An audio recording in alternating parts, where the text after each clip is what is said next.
بسم الله الرحمن الرحيم الحمد لله رب العالمين والصلاة والسلام على سيد المرسلين وعلى آله وصحبه أجمعين أما بعد فقد قال الله تعالى في القرآن المجيد إن في خلق السماوات والأرض واختلاف الليل والنهار لآيات لأولي الألباب الذين يذكرون الله قياما وقعودا وعلى جنوبهم ويتفكرون في خلق السماوات والأرض ربنا ما خلقت هذا باطلا فقنا عذاب النار صدق الله العظيم وقال النبي صلى الله عليه وسلم اللهم إني أسألك خيرها وخير ما فيها وخير ما أرسلت به وأعوذ بك من شرها وشر ما فيها وشر ما أرسلت به أو كما قال عليه الصلاة والسلام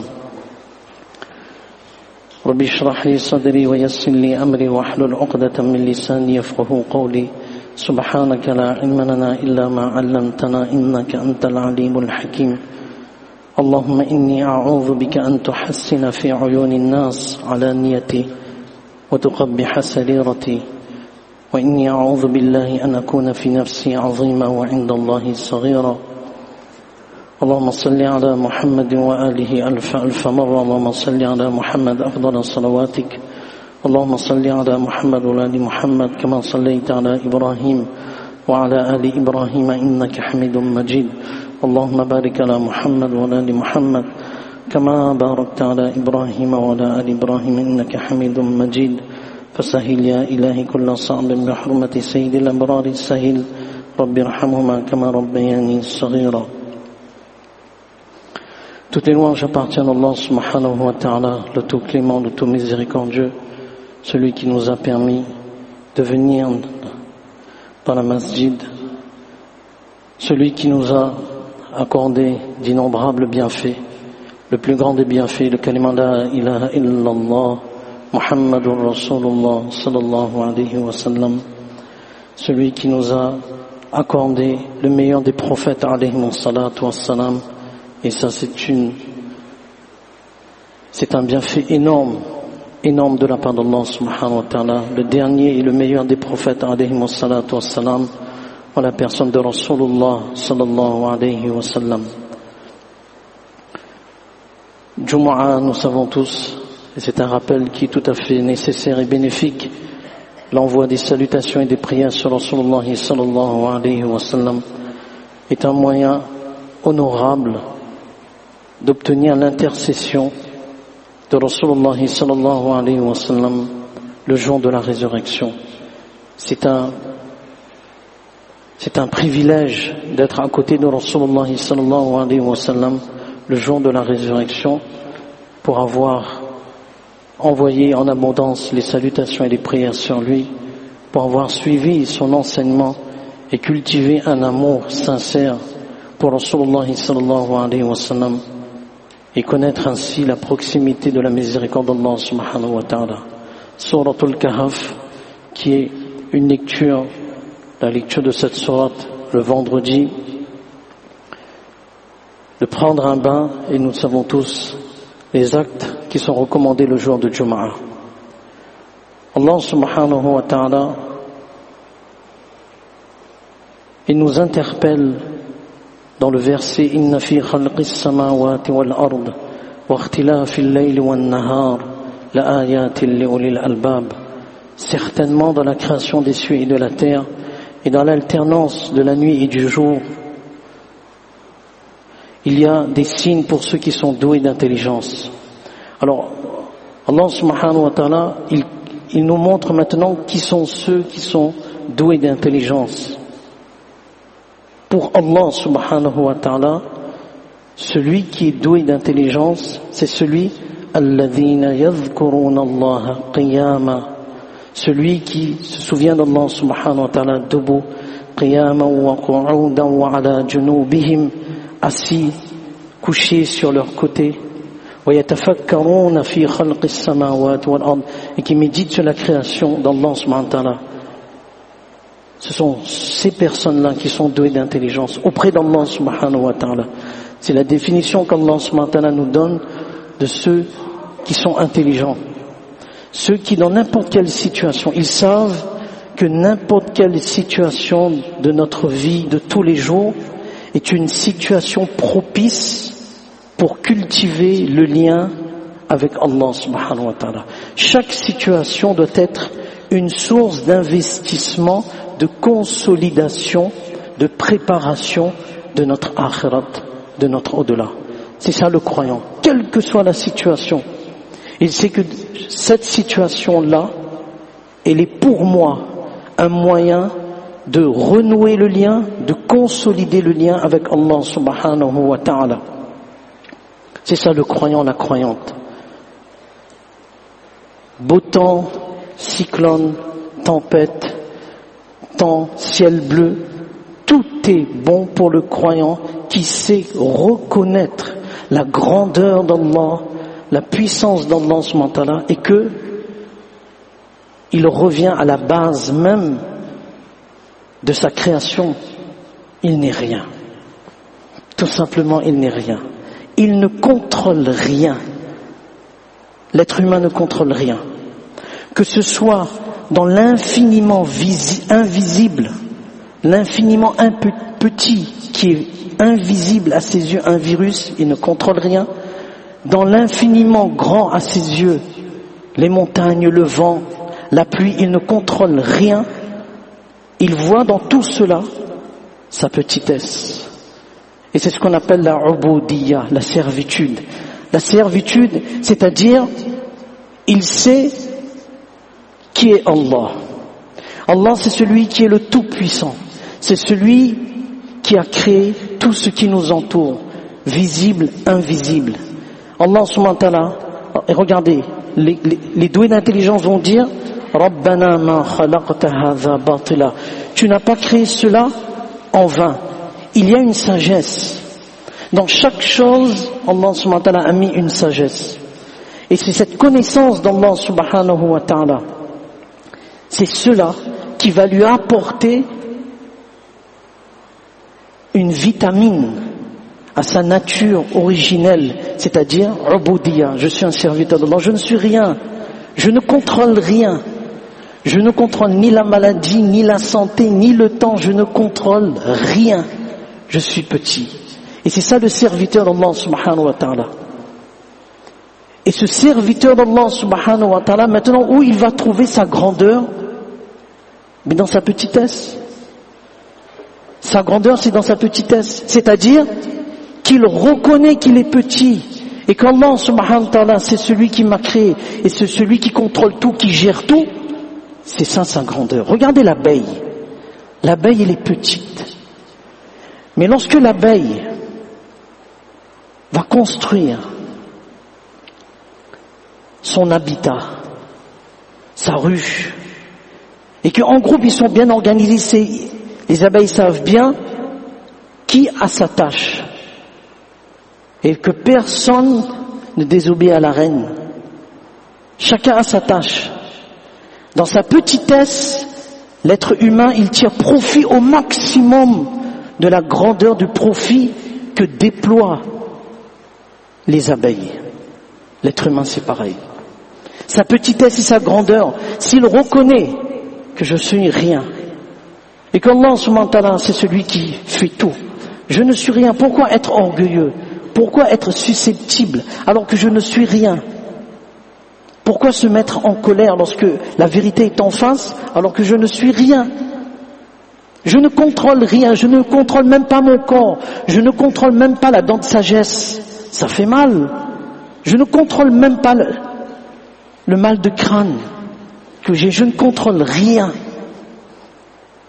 Et Rasulullah sallallahu alayhi wa sallam, dans toute sa vie, il nous montre dans chaque situation comment il était un serviteur d'Allah subhanahu wa ta'ala, abd.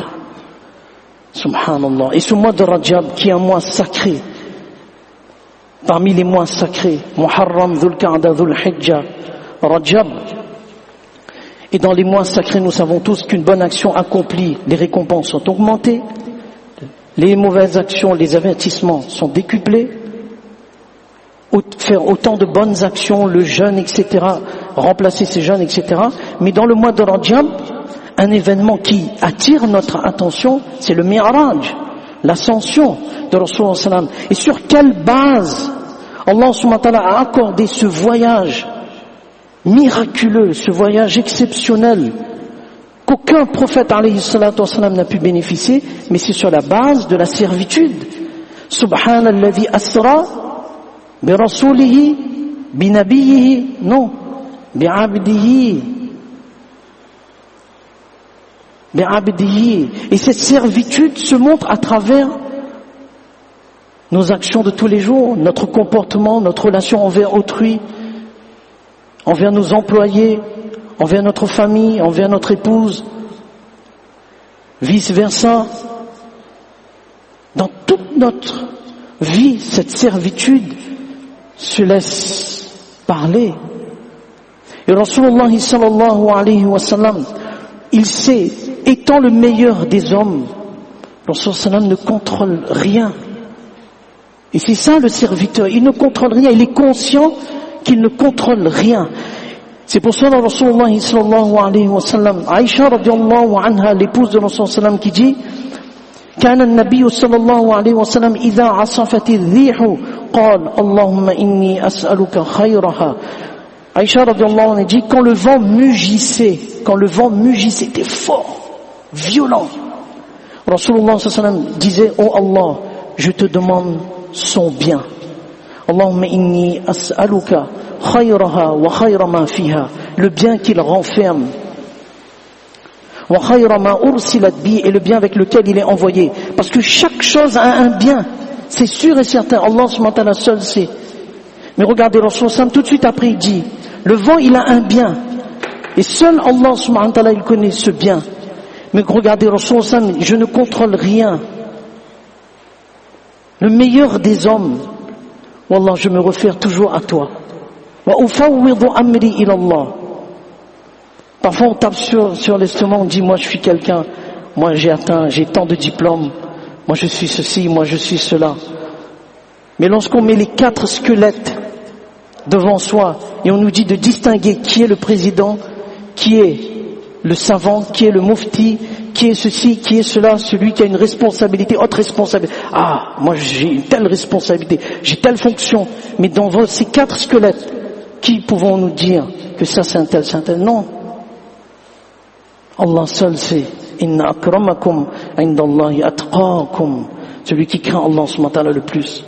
Plus on va se faire petit, on va se dire non, je suis quelqu'un de simple.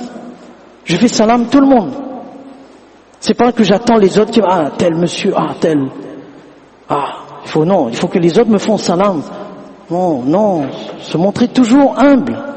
Et Rasulullah sallallahu alayhi wa sallam, qu'est-ce qu'il dit? Wa'udhu bika min sharriha wa sharri ma fiha wa sharri ma ursilat bihi. Et oh Allah, je cherche refuge auprès de toi contre son mal, le mal qu'il renferme et le mal avec lequel il est envoyé. Et lorsqu'un nuage présageait l'orage, Rasulullah sallallahu alayhi wa sallam changeait de couleur, il entrait, sortait, allait et venait. Il faisait les 100 pas. Parce que Rasulullah sallallahu alayhi wa sallam sait que les peuples auparavant, et c'est une leçon pour nous, les peuples, Allahu Akbar, ils mesuraient 30 à 60 coudées. 60 coudées ou 100 coudées, c'était 30 mètres ou 50 mètres, le peuple de Had. Ils étaient forts, ils construisaient leurs maisons dans les montagnes avec leurs mains, ils découpaient, sculptaient avec leurs mains. Et ils se disaient, qui peut nous battre? Mais qui peut avoir le dessus sur nous? Au Yémen, si vous regardez ce qu'il reste, Allahu Akbar. Et Rasulullah sallallahu alayhi wa sallam, la'allahu ya Aïcha, kama qala qawmu 'ad, falamma ra'awhu 'aridan mustaqbila awdiyatihim qalu hadha 'aridun mumtiruna. Oh Aïcha, ce pourrait être comme pour le peuple de Had qui déclara, puis voyant un nuage se dirigeant vers leur vallée, ils dirent, voici un nuage qui nous apporte de la pluie. Ils avaient connu la sécheresse depuis des jours et des jours. Mais lorsque ce nuage il est venu, c'était la cause de leur destruction. Leur orgueil ne leur a servi à rien. Leur force physique, mais quelle force physique si on lit les commentaires du peuple de Ad, la description du peuple de Ad, intelligence, force physique. Mais Allah subhanahu wa ta'ala nous montre que plus une personne se montre grand, et se prend de la hauteur, et dans ses relations, ce n'est pas correct, dans ses relations, toujours fier, Allah subhanahu wa ta'ala nous en préserve. Ben Allah subhanahu wa ta'ala élimine cette personne avec la plus basse des créatures, la plus basse des créatures. C'est une leçon. Abraha, lorsqu'il est venu avec son armée, il y a un nuage d'oiseaux avec des petits cailloux. Qarun, Corée, le moustique qui est entré et il payait les gens, frappez-moi. Et Gog et Magog, vers la fin des temps, pareil. Ce seront des varons, des vers qui se trouvent dans les bovins, qui créent une tumeur chez ces bêtes-là, mais c'est ces mêmes varons qui vont tuer Gog et Magog. Allah subhanahu wa ta'ala nous montre à travers l'histoire. Pharaon.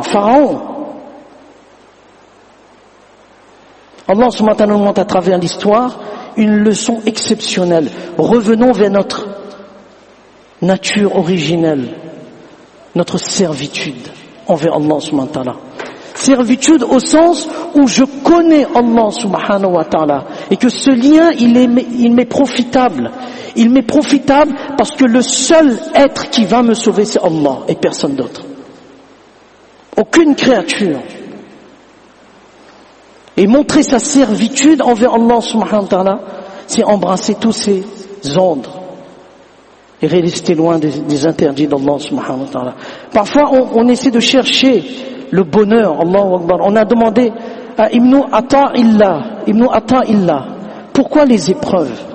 Et pourquoi les épreuves? Les épreuves, ses disciples ont connu une épreuve telle que les gens se coupaient d'eux. Les gens se coupaient de ses disciples. Et dit, mais pourquoi? Pour vous apprendre que le seul être avec lequel il faut se lier et le seul être qui t'apporte le bonheur intérieur, c'est Allah. Uniquement Allah. La créature ne t'apporte rien en bien-être parce que la créature est vouée à la finitude. La créature va terminer. Limanil mulku al-yawm lillahi al-wahid al-qahhar.